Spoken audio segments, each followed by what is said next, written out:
Assalamualaikum, selamat malam semua. Selamat datang ke siaran langsung kita kali ini. Kita dalam program uh, Kembang Lockdown 14 hari. Ini sempena PKP lah. So, siapa-siapa yang baru join ataupun siapa-siapa yang tengah menonton ni, terima kasih.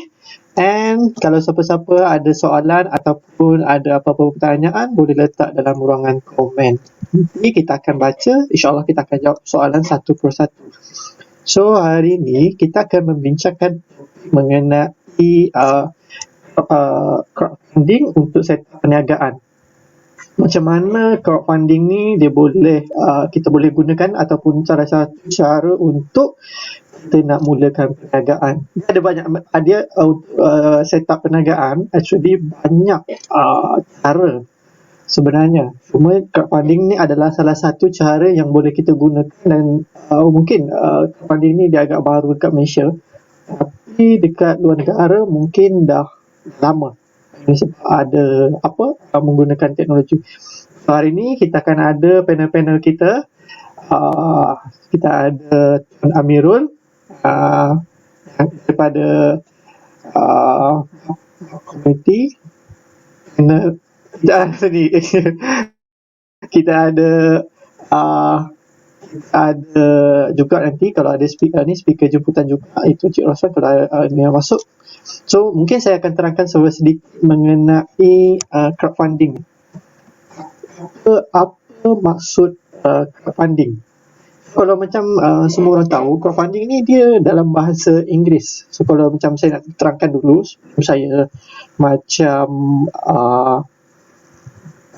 macam nak terangkan apa itu crowdfunding, and then macam mana dekat Malaysia, macam mana kita nak buat, ataupun dia ada yang international juga.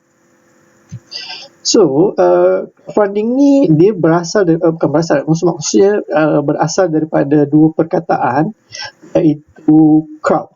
Crowd maksud dekat sini ialah orang ramai. Maksudnya daripada orang ramai lah. Then, perkataan funding tu juga bermaksud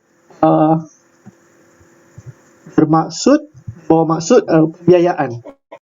Gabungkan dua-dua maksud ni sebab dia crowdfunding kan. So, untuk kita nak faham apa maksud crowdfunding, maksudnya ialah pembiayaan melalui orang ramai. Jadi crowd orang ramai, funding ialah pembiayaan.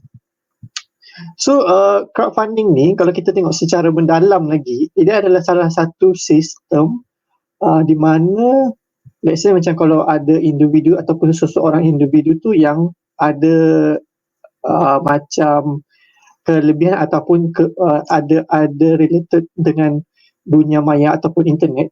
So dengan cara menggunakan teknologi internet ni, orang tu boleh meminta bantuan untuk mencapai impian. Sebab crowdfunding ni dia bukan saja untuk kita nak mulakan perniagaan, tapi dia salah satu cara untuk kita nak capai impian ataupun matlamat yang kita nak, melalui bantuan daripada orang ramai ataupun individu lain yang sudi membantu kita untuk crowdfunding ni. So macam crowdfunding ni dekat Malaysia ada, bukan dipanggil crowdfunding lah, tapi ada cara yang serupa ataupun sama macam crowdfunding. Dan dekat luar negara banyak, sangat-sangat banyak. Crowdfunding ni saya rasa famous disebabkan oleh, mungkin lah, ni bagi pendapat saya, mungkin disebabkan oleh pencapaian internet kita sekarang. So macam let's say macam kalau sekarang saya nak buat crowdfunding ataupun nak dapatkan crowdfunding, dengan adanya kelebihan penggunaan internet, saya boleh dapatkan bantuan daripada orang bukan saja di Malaysia tapi di luar negara juga. So itu adalah salah satu kita nak dapatkan dana ataupun sumbangan daripada orang lain.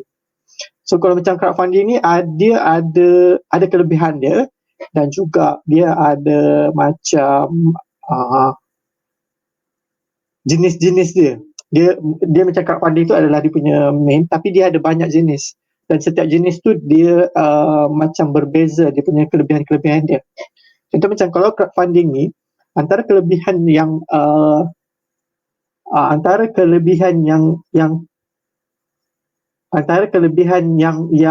macam yang selalu orang yang kita boleh dapat daripada kita buat crowdfunding, dia macam selalunya crowdfunding ni dia adalah percuma. Bukan percuma, maksudnya kita boleh buat bila-bila masa yang kita nak. Janji kita ada matlamat atau impian yang kita nak.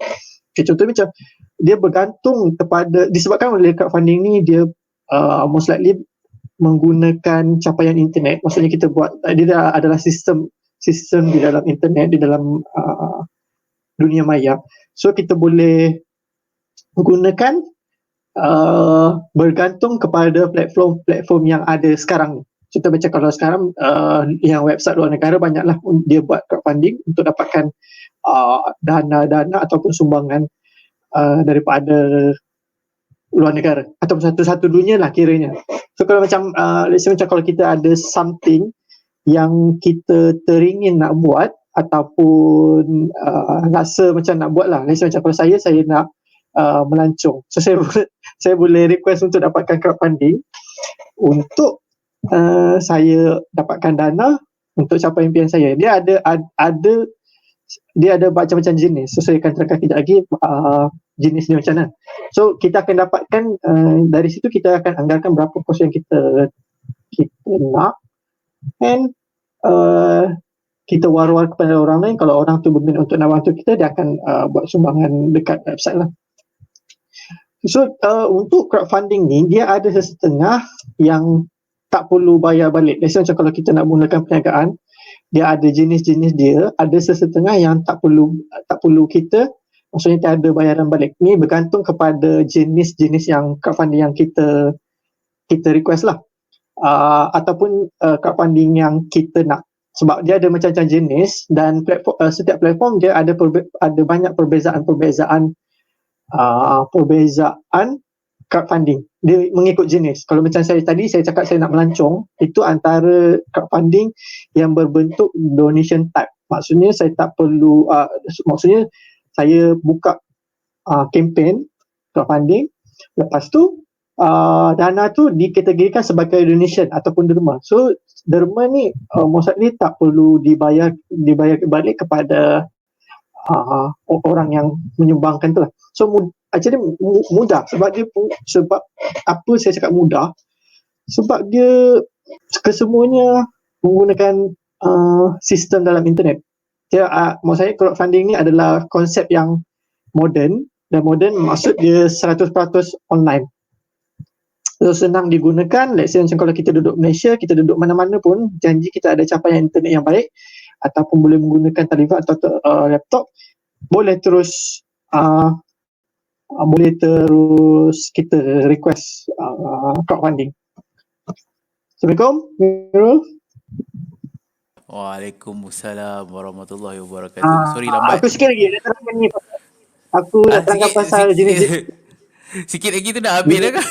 Baru 10 minit. Itu baru penerangan, belum tanya soalan lagi. Okay, baik, teruskan. Okay, aku nak terangkan pasal jenis-jenis crowdfunding yang ada, jenis-jenis crowdfunding yang ada.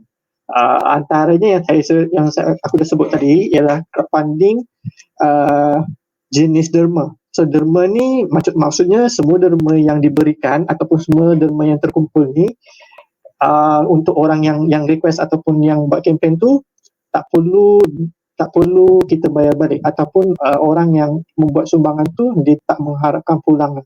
So itu antara satu. Yang kedua ialah jenis crowdfunding equity. Equity ni maksudnya dekat sini penyumbang yang menyumbang untuk kita punya crowdfunding tu, dia akan dapat pulangan dalam bentuk faedah. Biasanya macam kalau kita buat projek dan projek tu disokong oleh penyumbang-penyumbang ni, dia kalau macam equity ni sama macam kita buat pelaburan. Maksudnya kita, biasanya macam kalau saya ada buat satu projek perniagaan, saya buka projek tersebut, and then ada orang yang berminat untuk menyumbang projek tersebut. So itu dikategorikan sebagai equity ataupun pelaburan. So jenis yang ketiga adalah jenis pinjaman. Mungkin yang ni Malaysia ada kot. So penyumbang ni dia akan dapat pulangan dalam bentuk bunga atau dari dana yang telah dibagi untuk sesuatu projek. So ini antara jenis-jenis tu lah. Tapi yang paling famous yang aku rasa ialah derma, equity, pinjaman kurang sikit. And then yang keempat ialah ganjaran. So ganjaran ni penyumbang ataupun yang bagi funding tu dia akan dapat pulangan dalam bentuk servis ataupun produk daripada projek yang kita buat ataupun perniagaan yang kita buat lah.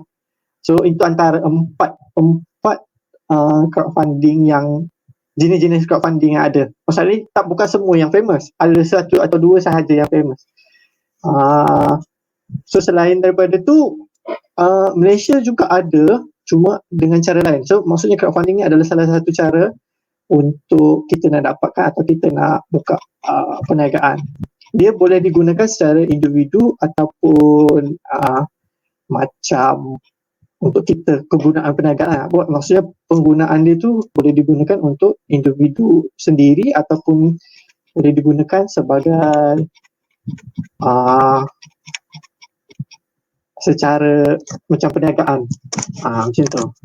So itu je yang aku boleh terangkan untuk crowdfunding. Mungkin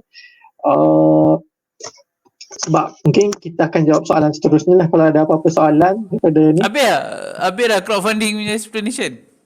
Itu je lah, itu baru penerangan. Soalan ni.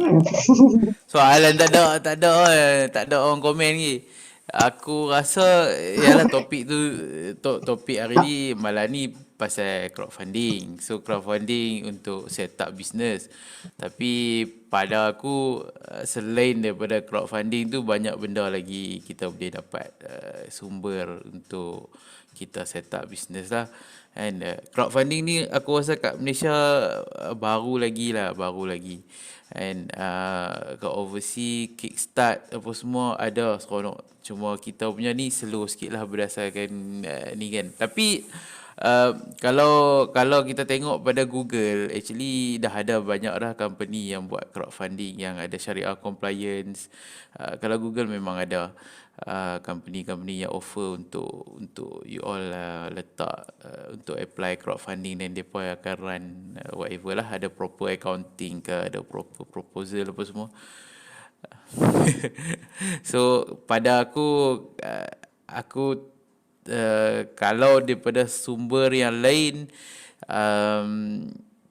it's not crowdfunding tapi you looking for funder, and tak semestinya crowdfunding maybe more on very orang kata apa, official, nampak proper. Tapi kalau you dapat cari funder, bukan nak kata tak proper, tapi kalau jumpa funder-funder yang lain-lain, then you boleh start untuk propose. And tak semestinya big business yang you nak set up kan. Maybe you boleh set up business yang kecil-kecil. Maybe you nak buat kuih raya untuk musim perayaan kan, which is you memerlukan modal. Tapi of course lah, funder mestilah nak something which is profit.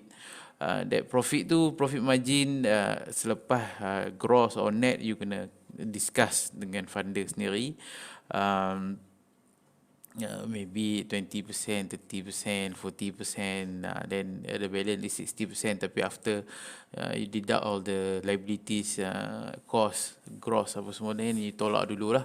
And contoh macam saya minat nak buka kedai burger, and tapi actually orang yang nak buat burger tu tak ada. And ada beberapa lah kita tengok yang ada potensi, tapi lepas kita bukan macam saya bukannya duduk hari ni nak buka burger tak, aku boleh lah, kalau nak fun sikit boleh, tak, kita akan duduk dengan dia lama, tengok cara kita boleh lepak rumah dia sat, dan kita boleh tengok family dia macam mana, kita tengok dia punya business macam mana. Oh sekejap ada. Hello, Assalamualaikum. Waalaikumsalam warahmatullahi. Turn saya. Cik, hari ni tag nama Cik Lan, bukan Roslan Cakap sama. Dia pun suruh buat branding. Branding lah konon netizen. Okay, saya punya part tadi saya explain pasal Saya explain pasal funding. Funding tu kita boleh dapat daripada funder-funder ni. Lepas tu saya duk cerita saya nak buka kedai burger. Gerai burger lah actually kan. So kalau Ya. you nak you berminat untuk buka gerai burger, tak semestinya you kena masuk sampai crowdfunding, which is benda tu kita boleh buat sama-sama di dalam komuniti kita sendiri. Pada saya kalau kata gerai burger yang you nak set up, yang saya minat, which is saya kalau ada orang yang willing nak, kita tengok dia ada potensi, bukan main-main punya style, bukan ni, then dia jujur amanah. Yang tu yang saya suka berkawan dengan orang. Saya suka tengok bila kita duduk dengan dia, kita tahu dia boleh buat kerja ke tak, and kita boleh harap tak dengan dia. And tapi actually kalau kata dia boleh ada benda macam tu, kalau benda tu tak jadi, then kita dah fund, then benda tu maybe ada loss whatever, kita boleh pejam mata. And yang kita yang tu tak ada masalah, janji kita nak tengok usaha tu.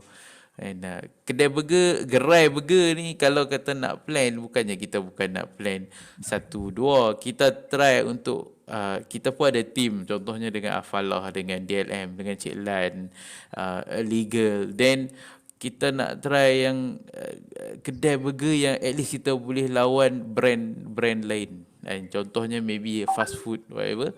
Tapi kita punya problem adalah orang yang tak boleh set up sistem. And funding tu dia boleh main kalau kita boleh cari. And kalau kita boleh pandai cari, kita tahu macam mana nak propose kat orang, dia akan ada. Tapi the problem is macam mana you nak set up sistem supaya you boleh fight. Takkan you nak berniaga buka Grab burger yang biasa orang duk buka, there is no system. Lama-lama macam mana you nak buka another branch. And so ada satu kedai burger kat sini, tapi dia satu branch, tapi sistem dia berniaga tu memang nampak cantik, memang nampak flow dah. So kalau kata boleh buat sistem, then masa you propose tu kita boleh tengok you punya sistem tu macam mana you nak buat burger, then ada flow daripada barang mana you nak ambil the raw material. Lepas tu the next plan, apa vision you, and you berapa gerai nak buka, maybe dalam masa 6 bulan ataupun 1 tahun, berapa target. Okay, then macam mana you nak run. Macam saya ada saudara saya, panjang saya, dia duduk Matampau. Masa tu kami kecil lah kan. Sampailah dia duduk berniaga. Dia berniaga apung balik. Kan, dia berniaga apung balik. Tiap pasal malam dia ada gerai dia. Dia bukannya pi berniaga. Ada orang dia lah. Orang dia pula asing. Orang yang run, yang masak, yang prepare raw material, orang group lain. Lepas tu orang yang pergi berniaga ambil barang apa semua, group lain yang berniaga di bersama lah. Balik hak cuci, all the equipments, barang-barang, kemas apa semua, group lain. Yang tu sistem tu yang kita nak tengok. And kalau you boleh buat macam tu, kita nampak ada style macam tu, then kita seronok nak tengok, then maybe kita boleh talk and bincang sama ada untuk kita start untuk funding. Yang tu yang bukan crowdfunding. Yang ni adalah kalau funder. Another thing is kalau you boleh set up koperasi, which is kami, saya rasa Cik Lang dengan Labu tahu sebab dia pun biasa set up. Biasa set up ke biasa try? Tu yang tak sure. Jadi kita tanya dia apa. So set up koperasi. Koperasi pun good juga. Macam firm saya pun banyak untuk yang buat koperasi, panel apa semua. So siapa lagi saya rasa saya explain yang bab untuk koperasi tu kemudian lah kan, bagi Cik Lan masuk pula lah. Sila Cik Lan, apa benda Cik Lan nak goreng pula ni? Assalamualaikum warahmatullahi wabarakatuh. Adalah nak goreng. Better saya yang bertanya soalan lah. I think asyik saya je jawab kan. So mungkin daripada segi koperasi ni, saudara Labu dah pernah try kot, bolehlah cerita sikit kot macam pengalaman buat koperasi boleh? Koperasi macam tadi pun saya ada explain juga sikit kan. Koperasi dia ada macam-macam jenis. Koperasi ni adalah salah satu untuk kita nak mulakan perniagaan secara beramai-ramai, bukan secara individu. So apa, kalau kita start individu, risikonya sangat tinggi untuk kita nak berniaga. Jadi, saya cakap laju pula. Jadi, koperasi adalah salah satu cara kita ramai-ramai and then kita kurangkan risiko untuk mulakan perniagaan. So dekat situ, dekat koperasi ni, actually kita dah pernah try, DLM dah pernah try untuk set up koperasi dan juga kita pun ada experience untuk set up koperasi surau. So koperasi ni dia antara kelebihan dia adalah kita secara beramai-ramai kita set up kita ataupun kita buat koperasi untuk kita dapatkan funding ataupun kita nak mulakan perniagaan. So kalau siapa-siapa yang nak mulakan ataupun nak set up ataupun nak daftar koperasi, most likely dia under Jabatan Pertubuhan tak salah saya, ataupun jabatan macam untuk kalau kita nak register club ataupun persatuan, dia mesti berdaftar dengan agensi kerajaan, iaitu Jabatan Pertubuhan kalau tak silap saya. So dekat sini of course lah, kalau koperasi memerlukan ramai ahli. Kalau tak silap saya, ini antara koperasi yang general, 50 orang kalau tak silap saya, 50 orang ahli, 7 ahli lembaga. Maksudnya 7 ni antara orang yang macam orang yang akan in charge apa-apa macam pergerakan ataupun dari segi operasi dia lah. 7 individu ni adalah yang sangat penting. Pengurusi, bendahari, AJK dan sebagainya lah. So kalau nak set up koperasi, koperasi yang general, dia ada lagi satu koperasi keluarga. Siapa yang ada ahli keluarga yang ramai, kalau tak silap saya, kalau koperasi keluarga dia 20 orang ahli, 20 macam tu lah, ataupun 25 ahli. So lagi kurang daripada yang biasa. So kalau macam nak set up koperasi yang biasa, 50 orang, so ahli ni dia bergantung kalau kita nak set up ni di mana. Contoh macam kalau kita nak daftar koperasi secara aktiviti ataupun operasi kita operasi tu macam dalam satu Malaysia. So kita ada macam kadang-kadang kita buat aktiviti dekat Sabah, Sarawak. So kalau koperasi yang jenis macam ni yang banyak buat operation ataupun buat aktiviti di luar kawasan, ini memerlukan koperasi macam satu Malaysia. Koperasi ni koperasi kalau tak silap saya dia bukan peringkat negeri, peringkat kebangsaan. So setiap maksudnya kalau kebangsaan kita kena ada 7 ahli ataupun 7 ahli lembaga tu kena ada kena berlainan negeri.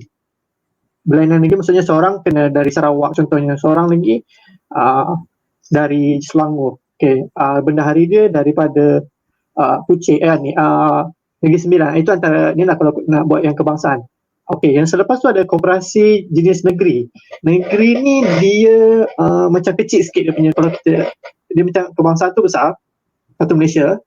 Negeri dia hanya aktiviti yang koperasi tu boleh buat hanya di kawasan dalam negeri tu saja. Contohnya macam kalau kita buat koperasi di Perak.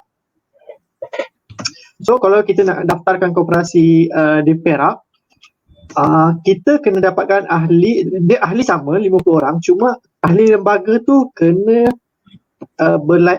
duduk di berlainan tempat.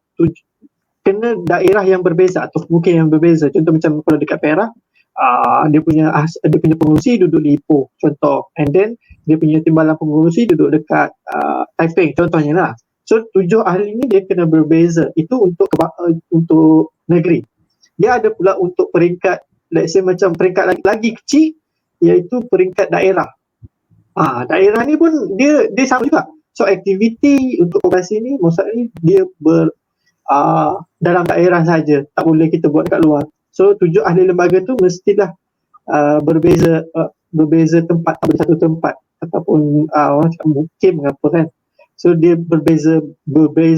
So macam saya dekat Ipoh and then dekat Cemor. So dia mesti 7 kawasan yang berbeza baru kita boleh daftarkan under koperasi. Cuma kalau nak daftar koperasi ni, kalau dulu kita kena pergi pejabat dia lah. Tapi sekarang ni agak mudah.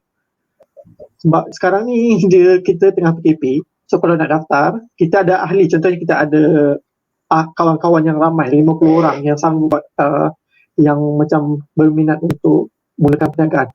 So boleh boleh kontak Koperasi Malaysia, bukan koperasi, Jabatan Pertubuhan Malaysia untuk daftarkan koperasi. And then dia ada step-stepnya lah. Ya, buat online. Kat SKM boleh online lah. Sekarang boleh online. So cumanya macam koperasi ni dia still Biasanya macam kalau kita nak daftar, kita kena buat dia punya mesyuarat tu, mesyuarat pelantikan, mesyuarat berapa, macam tu lah, mesyuarat berapa yuran untuk ahli, itu memang perlu.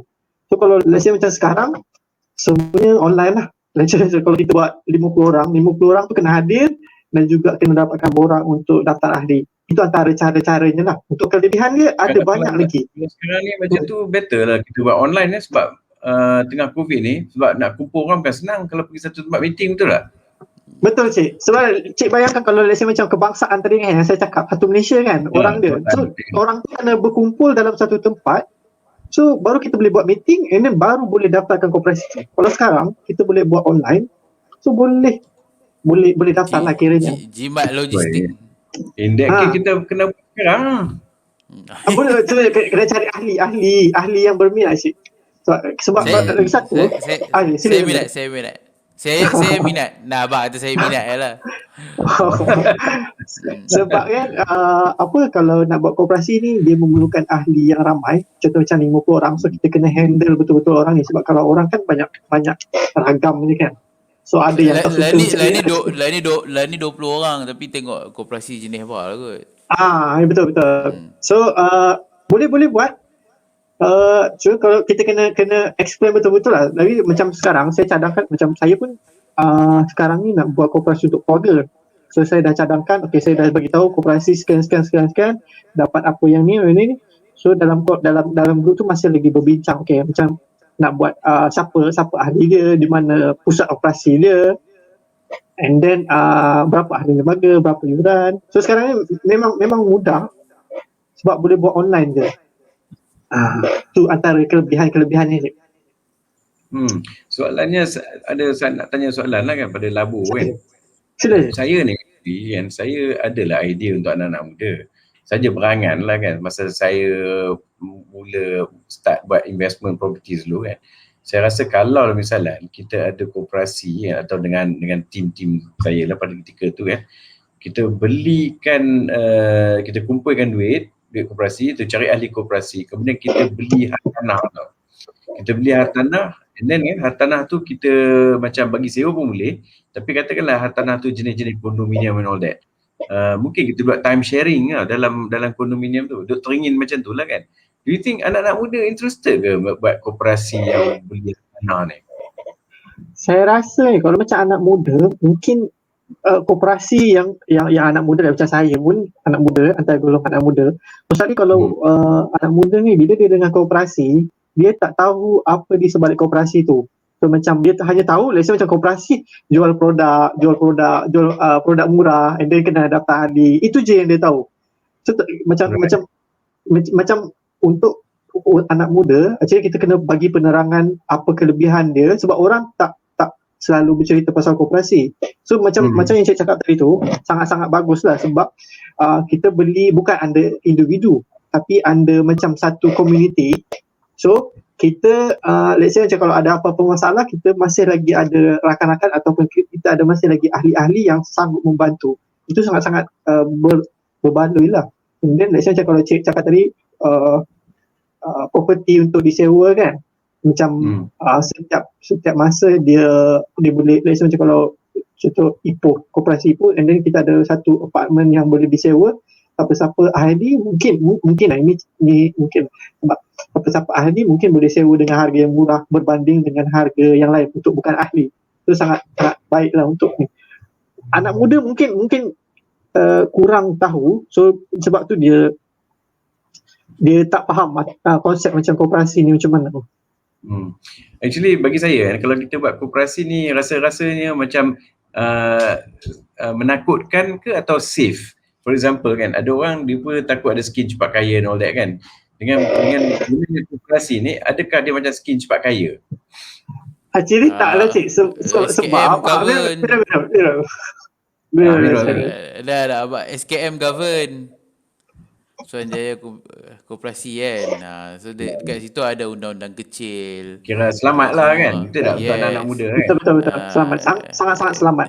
Then kena ada AGM you kena bentang you punya laporan akaun. Masa tu ada nak kena pilih siapa ahli lembaga yang baru, ALK yang baru. And kalau yalah, you propose lah siapa-siapa kan. So daripada situ lah kita boleh nak kata safe, yes, sebab dia macam benda yang kena bentang account macam company. Lepas tu kena pilih siapa nak jadi director, board of director, ahli lembaga korporasi. And kalau ahli lembaga korporasi dulu tak perform, then tahun ni kena then hak baru kena cari orang yang lain. And Yes. Sangat selamat Cik, sebab yang sebelum ni yang saya tahu saya lah, dia setiap tahun dia kena ada audit ni pun kita kena submit, kalau tak salah saya submit dekat koperasi dan juga submit dekat auditor yang kita lantik lah. So dia sangat-sangat selamat. And then kalau nak kata berbahaya ataupun risiko tinggi, sebab kalau macam yuran ahli tak adalah sampai beratus-ratus ringgit ataupun tak adalah sampai ribu-ribu ringgit sebab dia ahli ramai. So macam ada koperasi RM10 je yuran dia. Ada koperasi. Jadi yuran dia tak adalah ada mahal, koperasi RM50. yang buat, nak tanya soalan. Sila. Okey, ada koperasi yang apa ni? Kutip duit untuk beli malakat mall kan. Koperasi tu dia punya ni rasanya mahal, saya rasa RM500 sekali apa nak jadi member dia kan. Lepas tu macam mana macam kalau masuk dalam malakat mall tu macam kita nak tahu benda tu boleh menguntungkan atau tidak Dia kalau macam koperasi pernah. Mungkin yang ni saya tak pernah ni lah. Mungkin kalau let's say macam dia bayar RM500, dia ada macam benefit on beli barangan dekat dalam tu yang bernilai mungkin lebih daripada RM500 lah. Mungkin ataupun mungkin koperasi dia tu dah ada a lot of cash, and then koperasi buat investment on building. So once ada investment dia baik ataupun dia punya investment menguntungkan, mungkin dia bayar balik macam tu lah. Tapi kalau kuat 500 tu agak mungkin koperasinya tu agak besar lah. Untuk yang kecil-kecil ni biasa yuran yang kecil jugalah. So selamat, sangat-sangat selamat. Okay. Tapi dia koperasi kalau ni kena tengok, kadang-kadang kalau kita nak join tu kita tengok apa aktiviti perniagaan dia.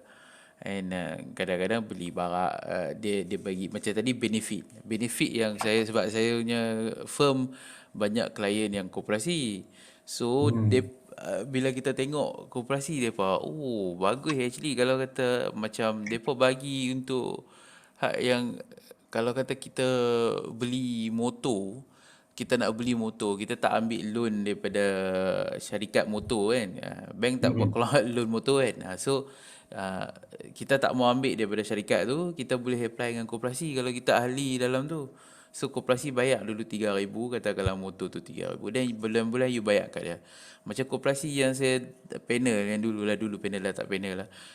Even nak beli phone, depa ada perbincangan dengan Switch ke, which is Apple phone. So then daripada situ dia you beli phone, you beli dengan koperasi bayar, nanti you bayar balik kat koperasi. Bukan setakat phone, motor, perabot rumah, kalau you masuk rumah dia bagi package. And even koperasi dulu yang saya buat tu, dia nak bagi ahli dia boleh beli rumah, dia beli en block. Dia beli 16 unit satu dekat daripada developer ni, beli 16 unit, lepas tu dia boleh jual balik dekat ahli dia. Yang tu. So kena tengok investment, iaitu benefit. Kalau investment tu dia bulan-bulan dia dapat, bulan-bulan pula dia tiap-tiap tahun dia dapat dividen. Yes. Kalau benefit tu memang banyak benefit lah. And dia koperasi ni kalau kecil-kecil orang tak ligan sangat, orang tak nampak sangat, macam tadi Labu cakap orang tak perasan budak-muda sangat. Cuba kalau kata koperasi tu make money, and koperasi tu beli hotel kat mana-mana ataupun investment dia besar actually. So daripada situ lama-lama orang baru nak masuk. And contohnya dulu koperasi yang saya buat tu orang tak nampak sangat, which is kita tak nampak investment dia, kita tak nampak apa yang berniaga, apa yang benefit. So mereka duk keep promoting pada orang-orang tu, ada orang-orang yang sepatutnya jadi ahli. And contohnya kalau saya nak buka untuk lorong saya, koperasi lorong rumah Amirul, so saya kena promote kat mereka. kan. Apa kelebihan join koperasi, berapa yuran, dan apa kita punya business plan kita, apa benefit. So daripada situ barulah orang nak masuk, which is sekarang orang tak nampak. Kalau saya buka lah, orang tak nampak, so orang macam tak minat. Once you dapat projek, you boleh bagi benefit, then baru ni. Saya ada juga koperasi yang kecil-kecil kan, koperasi masjid. Dan koperasi masjid tu nak kata awal-awal lah ni benefit, kalau ada ahli keluarga meninggal, all the expenses depa boleh tanggung. And yang tu yang kecil-kecil, dan depa pun berniaga pun benda kecil-kecil lagi, jual ayam bendera kat masjid, jual buah kurma bulan Ramadan.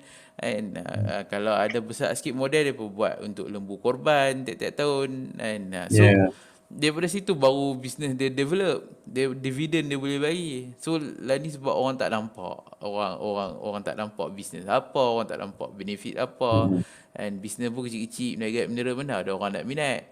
Cuba kalau sekali dia dapat hit projek, contohnya lah dia boleh buat satu, dia boleh buat projek untuk buat fast food ataupun commercial city dekat Sungai Petani hak baru. Then masa tu baru orang tu beliak, orang duk start nak masuk. Tapi orang tanya pula, macam mana nak dapat duit kalau nak buka, nak set up commercial center baru kat Sungai Petani.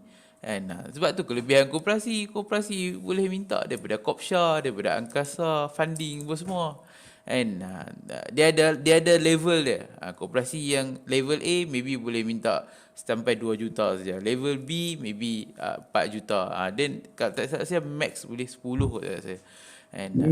Kalau tapi you kena propose lah dekat Kopsha, Angkasa untuk dapatkan funding. So macam koperasi yang saya duk manage, ada yang sampai beli hotel di overseas, ada yang beli rumah en block kan. So ada yang buat projek untuk lembu korban. All the funding tu main daripada sana lah. Depa bukannya ada, bukan kalau kutip duit kalian pun tak cukup, mana cukup kan. Tambah-tambah kalau 160 orang tak cukup kan. So daripada situ lah. Tapi you punya koperasi kena perform. Apa nama, dulu adalah saya pernah try propose, pernah nak set up dah pun, dah panggil meeting dah pun untuk surau kat taman tempat saya lah kan. Tapi the response tu kan macam tak berapa nak ada sambutan. Adakah sebabnya penduduk di taman kadang-kadang tak faham konsep koperasi ni? Tapi macam Mirul cakap tadi, ada koperasi masjid kan, boleh jual mineral water lah apa semua tu. I think that was the idea yang saya nak ketengahkan lah pada surau, supaya surau dapat extra income lah kan, daripada harap bantuan orang tu. Koperasi pun boleh memberi pendapatan. Macam mana nak address pada people lah, orang-orang macam ni? Macam Amirul cakap, nak cerita pada orang. Sebab Amirul tadi cakap Encik, mostly orang tak nampak bila kita buka mula-mula. Boleh. Okay. Nak cerita pada orang tu kan. Satu cerita benefit lah. Satu lagi you kena panggil bos-bos SKM bagi talk. Yang itu sedap. Okay, continue lah Bu, sorry.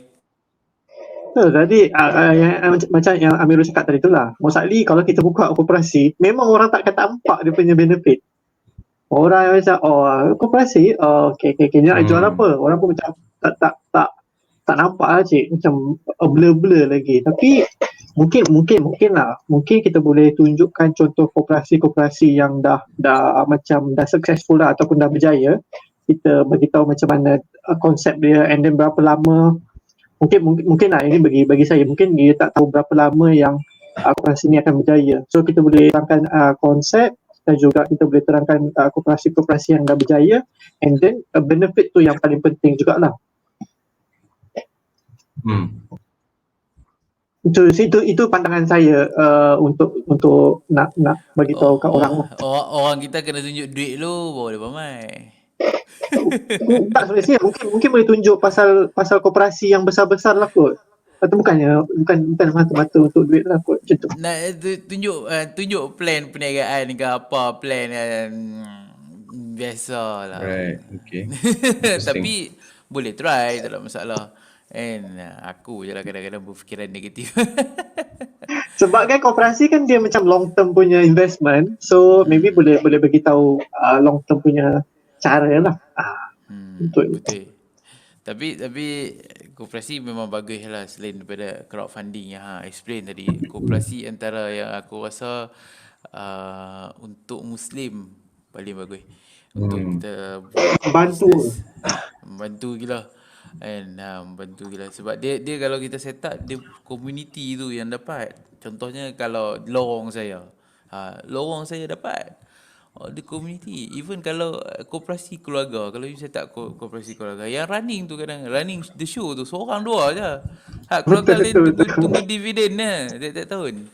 And then kalau kata ada something wrong buat, then waktunya contohnya waktu audit, waktu submit account, present account apa semua tu tak ada hanky-panky, then loss report to SKM akan masuk ni maksudnya dia take over the koperasi tu untuk dapatkan, untuk clear cut apa semua apa yang jadi dalam tu. Then yang tu yang koperasi bagus lagi bagi saya, sebab dia bukannya kalau ada orang swindle duit ke apa semua tak ada cara nak buat selain daripada report polis, tapi actually SKM ada power nak masuk. And so selain daripada crowdfunding yang tadi kita cerita, sepatutnya hari ni ada crowdfunding punya cerita, tapi setup tu, kalau nak setup perniagaan tu adalah banyak cara. Koperasi pun boleh, and even nak pakai tadi yang saya kata funder, dan crowdfunding lah. So selain daripada tu pergi bank jualnya. Tapi kalau macam setup koperasi sendiri kan Mirul, dia salah satu cara macam crowdfunding juga lah, tapi bukan secara online, tapi macam offline lah, kita kumpulkan community untuk dapatkan funding kita nak setup. Tapi boleh juga, let's say macam kita dah set up koperasi, lepas tu kita nak crowdfunding ataupun kita nak funding daripada orang ramai, so kita boleh buatkan campaign. Let's say macam kita ada satu projek untuk besarkan koperasi masjid ataupun surau, nak besarkan kedai, boleh minta crowdfunding untuk dapatkan tu. Itu antara kelebihan juga lah saya rasa. Even kalau untuk masjid, saya punya klien konsortium Masjid Satu Malaysia, bawah mereka tu ada koperasi masjid yang contohnya kalau masjid di Sungai Petani ada 20 masjid. 20 masjid, setiap masjid mereka buka koperasi. So koperasi ni akan duduk bawah konsortium Masjid Satu Malaysia tu, which is Datuk Fatah Presiden lah. And so bawah koperasi masjid pun memang banyak gila. So lagi banyaknya masjid mereka suruh buka koperasi. You boleh meniaga kedai runcit ke, minimart ke, and tapi dia maybe duduk bawah biro ekonomi lah, whatever lah. Tapi kalau ada koperasi better lah. Takkan kalau tak ada koperasi macam mana you nak dapatkan funding, and selain daripada orang bagi duit derma apa semua. So kalau you set up ada koperasi masjid, you boleh minta fund daripada SKM, Angkasa ke Kopsha apa semua. Yang tu lah. Dan tak silap saya, Kopsha dengan Angkasa kan, SKM dia ada bagi benefit juga. Kan, contohnya depa pun boleh, contohnya untuk barang-barang runcit, you boleh ambil daripada depa. So cara bayar tu dia credit term dia tu maybe tak sama, tak terlalu strict macam you ambil barang kat kedai lain, kedai-kedai pemborong lain. Depa bagi harga special price ke apa semua. So koperasi ni banyak lah, terlalu banyak. Saya biasa duduk koperasi yang besar, saya biasa yang koperasi yang baru start. So kita tahu yang start ni kadang-kadang lawyer kami yang tolong nak propose idea apa nak buat. Ada juga koperasi yang boleh buka showroom kereta pun boleh, showroom Honda pun boleh. And so benefit pada ahli. Hilang pula. Tapi bagi pendapat aku kan, rasa macam koperasi yang masjid tu actually sangat-sangat bagus lah, sebab dia membantu macam karya dia tu. And then lagi satu lagi, kalau buat macam tu, dia dah mengasingkan, let's say macam kalau perniagaan, let's say macam kalau masjid atau surau tu dia nak buat perniagaan, takkan dia nak masuk dalam tabung masjid kan. So dia dah susah kita nak buat, let's say macam accounting dia ke ataupun pembahagian dia.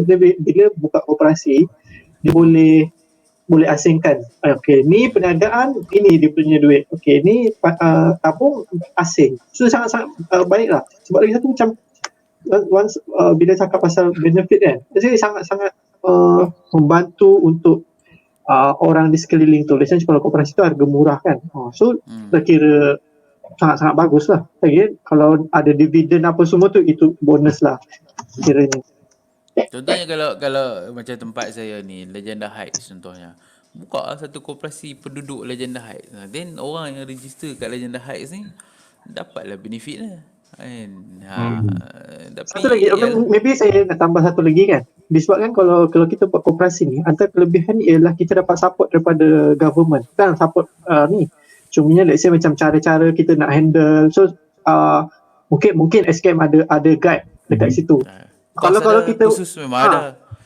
Kursus dia kalau kita bandingkan dengan let's say kalau kita nak buat secara private, mungkin benda-benda macam tu dia takkan ajar, and then kita pun susah nak belajar, nak dapat support. So better kalau ada orang yang atau komuniti yang ramai buat koperasi. Crowdfunding yalah tajuk tu kita letak, tapi actually semua orang tahu nak set up perniagaan tu banyak cara. So kita tengok satu-satu. Kalau Cik Lai yang kalau pasal funding yang saya cerita tadi, macam mana Cik Lai? Maksudnya kena propose kat Afalah lah, buka kedai burger. Berapa kos tu? Betul Cik Lan, kadang-kadang kita teringin nak buka kedai burger, tapi kita tak boleh nak run, kita tak ada specialities nak buat. Yalah, kita tak ada skill. Burger kita pun tak sedap lagi. So kadang-kadang orang yang boleh buat burger tapi dia tak ada kelebihan ataupun modal dia nak go big ataupun dia nak sustain business, tu yang kita kena tolong. Kalau dekat overseas banyak orang panggil apa, venture capitalist ke apa ke. Sini banyak kan tanya berapa. Culture tu tak ada, Mirul. Depa tak ada satu mindset yang kata apa, terus nak masuk terus nak untung profit. Depa tak ada, kata maybe ada kerugian yang kena ada, which is you kena monitor lah benda tu kan. Bukannya terus bagi dan you tinggal macam tu. Then kadang-kadang depa ni kita kena guide depa, mindset depa berniaga cara A, kita berniaga cara B, kita kena ajak macam mana nak kena buat sistem masa tu kan. Kadang-kadang nak cari orang macam tu yang susah. Maybe akan lepas ni ada orang mai lepas kita cakap kan. So terpulang lah kita pula nak kena tengok satu-satu macam mana dia punya presentation kan. Saya rasa dekat overseas siap buat bukan talk show, dia buat reality show lagi. Macam proposal tu kan. Saya dah tengok. Dia buat reality show lagi. Kat sini Allah kadang dia macam pitching. Apa pitching business. Jalan. Dulu apalah ada buat. Apalah dulu ada buat pasal pitching, tapi dia macam orang tak nampak dah apa yang kita buat. Ayat ni nak kapak ni. Apalah nak kapak tu. Itulah dia pun ingat macam tu lah kan. Kadang-kadang kita trying to be honest, people suka yang hype up tau. Macam at this moment pun kalau nak berniaga tanpa duit, Fala actually dengan DLM actually can give the modal first actually. Tapi nobody approach us. Kita dah banyak kali bagi tahu kan. People don't understand apa yang kita try buat ni is actually untuk anak-anak muda. Tapi tak apalah kan. Kalau tak ada pun tak apa, kita saja je nak tolong, tu je. Too good to be true kot, apa kata? Itulah. Yeah, that's right. Too good to be true kan. Tak tahu, kadang maybe the mentality of Malays ni dia kena tunjuk you pakai kereta BMW ke Mercedes kot. Macam tu kan, orang nampak kan. Culture lain tak tunjuk macam tu. Tak percaya. Dia pun fikir ni nak bagi duit modal kereta pun pakai tak tahu mana. Tu yang problem. Yes. Takkan kita nak tunjuk kita pergi naik bot besar semua, pergi kat tengah Vanuatu semua kan, Mystery Island. Takkan nak tunjuk gebang macam tu kan. Kita 10 hari kita punya holiday macam tu, kita jalan business sini. Takkan itu personal life lah kalau ada orang tak nak tunjuk kan. Tapi itulah, it's good juga orang takut-takut ni bagus. Tapi yang peliknya yang takut-takut ni, dia pergi sumbat duit dia kat tempat-tempat orang merembat duit tu. Itu yang saya tak faham. Kena scam. Dia kena tengok live yang sebelum ni. Tapi 3-4 kali kena scam, sorry lah. Kalau macam tu kita panggil PO lah kan. Tak apa cerdik kan. Dia yang honest ni dah kata too good to be true kan. Tak tahu macam mana. I cannot understand. Tapi tak apalah. Bagus juga pun kan. Kalau semua duduk mari kita payah agak. Kita nak yang berkualiti lah, yang boleh ada running business punya minded. Mindset, Kalau yes. setakat nak main minta duit, lepas tu tak boleh buat business, tak boleh ke? Haprak ke lah begitu kan. Tak tahu, tak tahu basic ni problem lah. Yes, betul. Sebab tu kena buat macam the proposal tu, biar dia pitch kat kita. Actually, betul. Saya suka lah kalau mereka boleh pitching macam ni, online pitching, you know, bagi what is a proposal, how much you want, kan, kita tengok. Kan, kita tengok whether kita boleh ni. I like the idea. Why don't we start like this, kan? Kata tu tak ada dia pergi kat Malaysia sih. Macam rancangan macam rancangan menyanyi ada sih, menyanyi, menari, tu ada. Ada. You Google je. Memang ada buat pitching tapi banyak mainly kat Selangor. Itu betul. Kanda dia bukan Muslim, majority bukan Muslim. Betul. Yang Muslim yang nak bagi fund ni dia kedekut sikit. Muslim dia tak nak tolong Muslim lain. Kecuali macam kita lain lah kan, Amirul lah, Labu lah. Kita Muslim yang nak bagi funding orang pula tak mau. Walaupun kita tak bagi funding, tapi kita bagi ilmu sikit. Tu pun penting tak? Yes, itu sebab kan macam kita kan. Dia pun nak ada business. In fact, kalau Labu ingat kita buat BMP kan, BMP seminar. Betul. BMP seminar, kita ada offer macam-macam dekat siapa nak buat bisnes macam mana kan. Itu bagilah proposal, takkan tak ada proposal. Hampa nak duit mengenai bagi proposal lah sebab kita tahu kan apa yang orang nak buat. Tapi orang tak percaya dengan kita. Tu yang saya rasa kan. Tapi tak apalah, I pun tak peduli lah. Hampa nak tak mau percaya, sudahlah. Saya rasa problem satu je Lan. Saya rasa mereka tak tidak buat proposal. Apa Cik Lan expect daripada proposal? Okey, dia pun kalau tak reti buat proposal, maknanya betul tak reti buat bisnes lah kan. Habis out dah tu. Tapi tak apa, kalau tak reti buat proposal, boleh bincang dulu dengan kita macam mana. Kita bagilah template kat dia kan. Isi kan dia punya kan. Supaya dia nak buat bisnes, dia kena fikir masa depan. Contohnya kan, berapa estimate customer. Kena tahu je. Venture capital kau tak boleh buat proposal, tak boleh buat pitching, payahlah kita semua nak tulis semua nak jawab. Betul kena masuk tadika lah macam tu kan. Sebab ada yang approach, ada yang mai kat saya. Lepas tu saya kata, tulislah proposal aku nak tengok. Lepas tu senyap angit. Dia pun nak yang tak ada proposal. Lepas tu terus kita nak dump duit. Itu panggil yang tu jenis pergi jumpa Alung. Kita prepare agreement. Ini kita nak bagi funding tuan bisnes tapi tak apa kan. Sikit je. Maybe Labu kita buat macam ni lah. Kita buat buat kelas tadika untuk betul-betul kita buat kan tadika untuk buat bisnes macam kan bukan barely tak kita panggil kelas tadika kan, tak apa siapa nak mari kita ajak pelan-pelan tapi ni orang cakap tu barely pula kan tak tahu macam mana sentap pula mengajuk tapi betul tau. I identify 4 penyakit 4M. Okey, orang Melayu ni 4M saja pasal Amirul cakap ni sentap. Kan, nombor 1 memang kuat maju. Kan? Maju. Maju kan. Okey. Okey. Nombor 2 kuat meniru, benda tak baik. Benda yang baik tak meniru. Kan. Tu Labu nak sambung tak? Nombor 3 apa dia? Ngada-ngada je. Ngada-ngada. Dia nak ni, nak tu, nak ni, ni. Itu memang dia nak mengada-adakan kan, mengada-ngada tu kan. Okey, nombor 4 pun Labu. Nombor 4 dia makan. Manja. Tak, orang Melayu ni manja. Tak. Ini masalah saya cakap terang lah kan. Sebab tu masalahnya orang Melayu dia tak boleh nak compete dengan Bangla. Tak boleh compete dengan orang Indon. Problem, enggak? Dengan Bangla je lah bagi comparison. Tak serius. Saya cakap kayu. Kes kita pergi ambil Bangla ramai sangat. Kita ambil Indon ramai sangat. Kita ambil Nepal. Aduh, kacau tu. Itulah itu. Kita ambil Nepal, Myanmar. Kalau macam saya rasa kalau ambil orang Islam tak apa lagi. Dia pergi ambil orang bukan Islam. Kan? Dia pergi ambil orang yang bukan Islam. Ini kita pergi support pula. Kita pergi bayar kat immigration lah, apa fee and all that.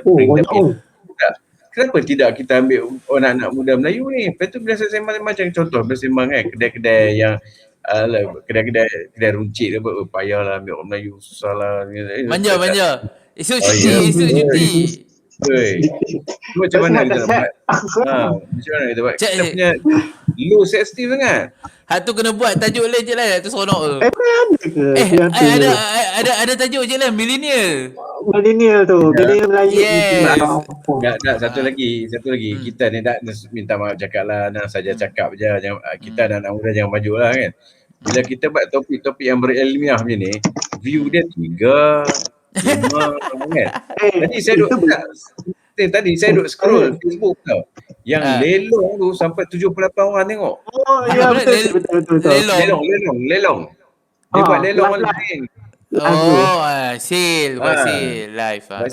Dia buat lelong tu, dia buat lelong cakap live. 78 tu sikit lah, saya duk tengok ada 300. Tu kira dahsyat lah. 300 topik apa? Topik apa? Dia jual apa? Perfume. Topik perfume kan. Itulah. Itu yang kita heran tau. Topik-topik yang ilmiah dia orang tak berapa nak suka main tengok kan. Jadi nampaklah kita punya average mindset of the population Malaysia, nampak tak? Average kita punya thinking capacity kita. Kan? Satu hiburan lah, sure. Kan? Dalam otak ni ada hiburan bahagian ni, macam tu. Kan? Jadi bahagian-bahagian critical thinking kurang sikit. So anyway, kita cerita pasal crowdfunding lah. Kita try to offer siapa yang nak buat bisnes dengan kita kan. Tapi kalau tak ada taker, siapa lah. Siapa-siapa yang berminat boleh je beritahu, kontak apa kan. InsyaAllah kalau ada rezeki mana tahu banyak yang main okey lah nak set up gym ke apa, tapi tak bagi proposal. Saya nak tengok nak marketing macam mana and apa benefit yang boleh bagi. Adakah nak buat sistem membership and main minta 200,000 ke apa. Saya kata tengok proposal. Maybe kadang-kadang kita tak tahu sebab yang tu bukannya duit tu bukannya ada, tapi kalau kata 200,000 then maybe kita boleh try untuk set up kecil-kecil dulu kan. And atau mencari mana-mana orang yang boleh sumbang kan. nak set up gym terus kira nak set up yang famous tapi you tak ada plan. Kita tak nampak you punya plan. 200,000 tu mostly yang orang kata banyak kan lengkap dah lah kan dia punya ni. Yalah. You tak tunjuk plan, you buka gym 200,000 orang tak main lagi. And then kena COVID, katakanlah kena COVID whatever. Then macam mana you punya plan? And that's a problem. Tak ada proposal. Kita tak tahu nak tengok macam mana. Cakap kat mulut mampus nak percaya. Amirul. Saya rasa mungkin dia takut ke bagi proposal. Amirul pergi buat bisnes pula tanpa dia kan. Itu macam mana? Senang. Sebab kita pun tak aktif buat. Kita pun mana reti nak run gym, nak run kedai burger. Betul. That's right. Kalau dia boleh kalau dia boleh puas hatikan kita, kata dia yang okey hang memang layak nak buka kedai burger yang aku nak kan, yang kita boleh nampak. Takkan kita nak ambil kita nak buka, ambil idea dia kita buka, mampu malam siang di lawyer, malam kena goreng burger. Tak boleh juga. Saya teringat masa saya baru jadi engineer dulu. That's what I did tau. Goreng burger. Goreng. Technician. Masa tu baru start di engineer. Baru sebulan kerja. Baru start jumpa dengan technician. Technician pula gila bisnes juga. Kan? Dia ajak tu, jomlah kita buat ni, jomlah kita buat. Habis mula buat burger tapi tak boleh nak maju. Lepas tu buat t-shirt printing. T-shirt printing pula zaman tu jenis kita silk screen tu. Pakai blok. Blok tu lah. Dia sapu cat kan. Allah, susah tu buat bisnes ni dulu-dulu. Lain kami banyak teknologi kan. Bagus juga buat. Cuma kita tak larat lah. Siang engineer, malam duduk blok memang letih. Kita tak boleh nak buat semua bisnes. Sebab tu kita kena cari ada satu partnership untuk kita buat. Contohnya hang boleh buat run kedai printing t-shirt. Then kat mana yang sangkut? Kalau dia ada duit, lantak dia lah dia nak buat sendiri. And cuma saya punya pegang ni adalah satu, kalau nak pijuh kena ada team. Hak tu je lah. And so kalau kata nak buat seorang, buatlah, kita no problem. Yalah, crowdfunding lah, tapi banyak lagi option lain kalau you nak set up business. And Cik Lam pun boleh tengok muka Cik Lam, muka sign check, so pergi kat Cik Lam lah. Amboi. Bukan saya. Gelak kawan-kawan saya gelak. Aduh. Aduh, And kawan-kawan saya lagi dahsyat. Dia batuk keluar duit. Lagi dahsyat. hak tu lagi ni. Kawan bukan saya, kawan. Oh, dapat duit aiskrim tak? Kena. Hati kat gelak. Aduh, Kak marah kalau dengar dia gelak. Gelak. And contohlah kalau saya nak set up firm branch baru, of course lah saya nak tengok partner tu macam mana kan. First kena tahu baca Al-Fatihah dulu lah. And lepas tu kita tengok lah apa dia punya plan kan. Kita pun ada benda kita nak offer and macam tu lah. Tapi kadang-kadang itulah orang kata dia ada yang minat berniaga tu minat betul tapi depa ni tak tahu kat mana nak start kan. Masa ni lah DMM ada Afalah Mai and masa ni lah kena tanya tambah-tambah time COVID ni tak tahulah banyak yang kena buang kerja tapi takkan sampai bila nak duduk bersedih kan. Kita kena pick up maybe yang ni the stepping stone, the turning point. Mungkin juga kan ni ya Allah nak bagi rezeki kita bertemu ni yang sikit-sikit orang tengok view ni kot yang dapat rezeki nanti mana tahu kita tak tahu kan. InsyaAllah.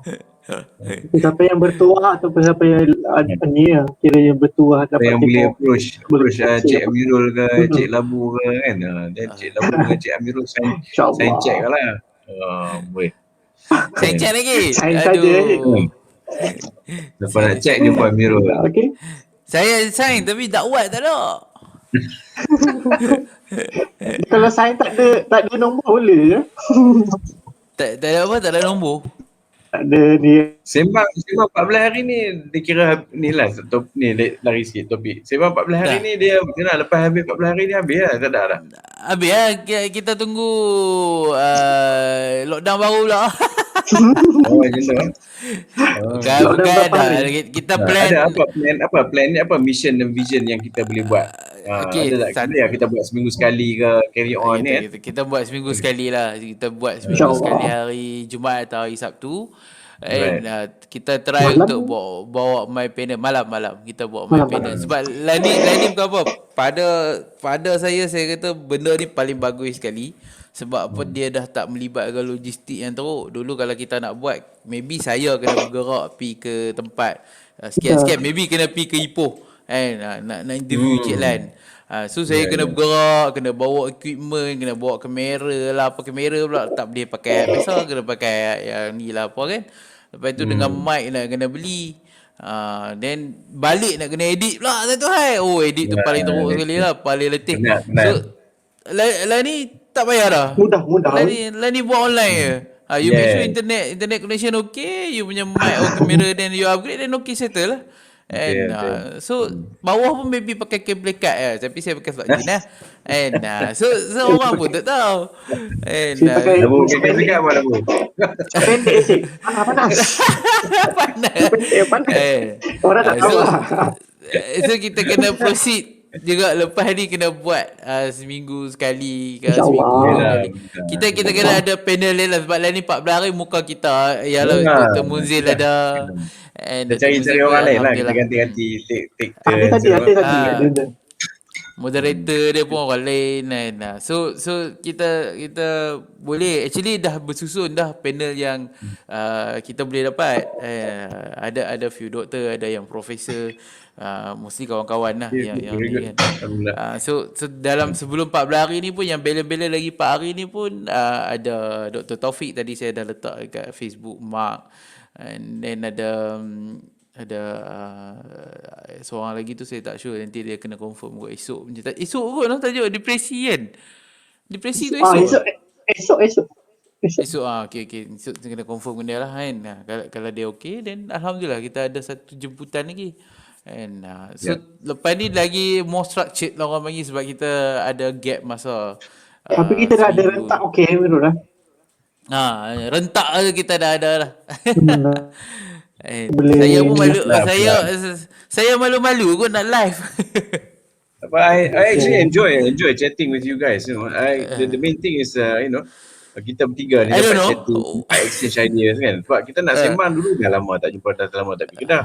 Kan? Betul. Labu kan? Lah ni kita Labu tak bisa main pun. Labu kan bisa main. Labu tak nak lari ya Labu. Tak pernah Skip pergi. tadi tak. Sekarang tadi punya ni yang tak nak pergi Dia tak pernah main office saya pun tak Belum bisa sampai lagi. je. Macam tu lah. Tak apalah, nanti kita ada rezeki tapi sekarang ni kita boleh lah sembang macam ni kan. Kira baguslah kita dapat sembang macam ni, kita exchange ideas. I don't really care sangat orang nak tengok ke program ke tidak kan. Cuma kita bersembang, kita disseminate information yang bagus-bagus.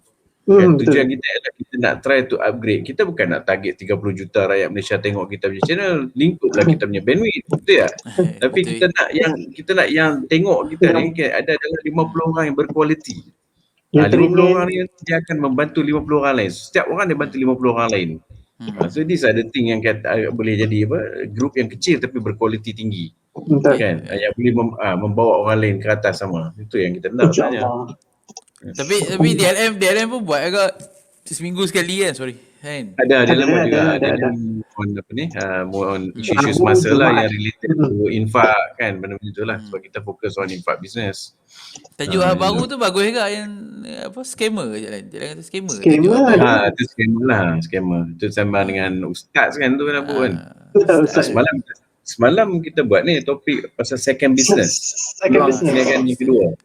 Topik tu. Yes, bagus topik tu. In fact Ustaz Zofran tu kalau nak buka topik dengan dia pun Amirul boleh buat juga untuk malam ni session. Boleh.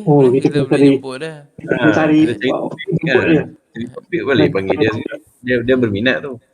Kan. Boleh. Kita okey. Okey dah. Nak wrap up. Okey, nak wrap up. Sekarang pun dah kita pun dah sejam bersiaran. Terima kasih kepada sampai 500 view dahsyat ke? Alhamdulillah Cik, alhamdulillah. Jalan kalau 500 view soalan penuh. Itulah. Tak ada soalan. Dia kata nak buat kacang goreng, nak makan kacang goreng lah. Dia kata awak panel pakai pagoda ni.